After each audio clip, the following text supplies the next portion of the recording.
7व्या दिवशी नवरात्रीत जी देवी पूजली जाते ती म्हणजे माता कालरात्री. तिला शुभंकरी असेही म्हणतात.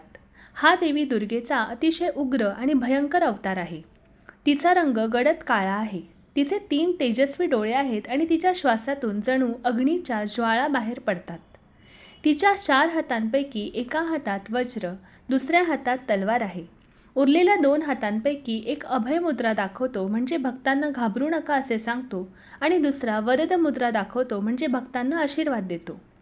एकदा शुंभ आणि निशुंभ नावाचे 2 असुर खूप बलवान झाले.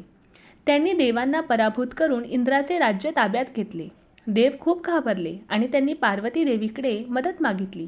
तेव्हा पार्वतीने चंडीला म्हणजेच कालीला युद्धासाठी पाठवले. सर्वप्रथम चंडीसमोर चंड आणि मुंड नावाचे 2 असुर आले.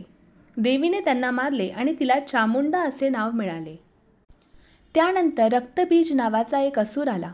त्याला असे वरदान होते की त्याच्या रक्ताचा थेंब जमिनीवर पडताच नवा रक्तबीज तयार व्हायचा.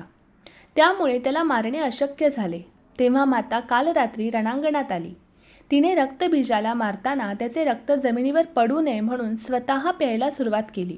त्यामुळे नवीन रक्तबीज तयार झाले नाहीत आणि अखेर त्यांचा वध झाला. त्यानंतर माता कालरात्रीने शुंभ आणि निशुंभ या दोघांचा पराभव करण्याचा निश्चय केला व या कार्यासाठी ती पुढे गेली. माता कालरात्री जरी दिसायला भयंकर असली तरी ती आपल्या भक्तांचे रक्षण करते, त्यांना धैर्य, शांती आणि सुख देते. धन्यवाद.